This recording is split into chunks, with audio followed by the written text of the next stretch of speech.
बॉलिवूडचा भाईजान म्हणून ओळखला जाणारा सलमान खान त्याच्या ॲक्शन मूव्ही सिनेमांसाठीच नव्हे तर फिटनेससाठी सुद्धा ओळखला जातो। वयाच्या 60च्या उंबरठ्यावर उभा असताना त्याचं शरीर एखाद्या तरुणासारखं तंदुरुस्त दिसतं, पण यामागे लपलेलं वास्तव काहीच वेगळं आहे। अलीकडेच the great Indian Kapil show मध्ये सहभागी झालेल्या सलमान खानने काही धक्कादायक खुलासे केले।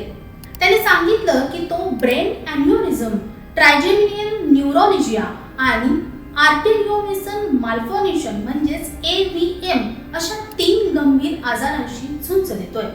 चला तर पाहूयात सलमान खान ज्या आजारांशी झगडत आहे ते नक्की काय आहेत आणि ते किती धोकादायक ठरू शकतात। ब्रेन एन्युरिझम हा आजार डोक्यात लपलेला टाइम बॉम्ब आहे।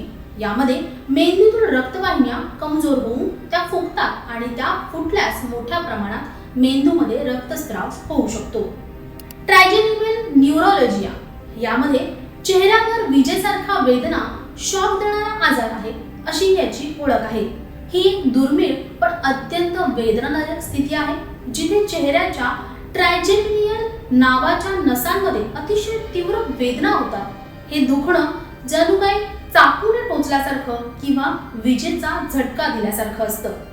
आर्टेरियोवेनस माल्फॉर्मेशन यामध्ये रक्तवाहिन्यांची गुंतागुंत होत जाते। याला AVM असंही म्हणतात। जेव्हा रक्त जास्त गतीने व अनियंत्रित पद्धतीने शिरांमध्ये वाहतं तेव्हा दबाव वाढत जातो आणि मेंदूतील शिरा फाटून रक्तस्राव होऊ शकतो।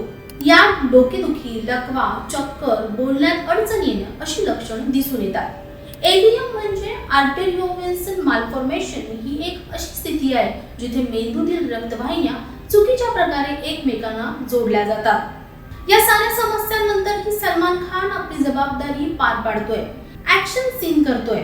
चाहत्यांचं मनोरंजन तो थांबवत नाहीये। त्याने त्याच्या मुलाखतीत सांगितलंय की माझं शरीर मला साथ देत नाहीये, पण माझा आत्मा हार मानत नाहीये। त्याची ही वृत्ती निश्चितच प्रेरणादायक आहे। अशाच नवनवीन व्हिडिओसाठी नवशक्ती YouTube पेजला लाईक, शेअर आणि सबस्क्राईब करायला विसरू नका। धन्यवाद।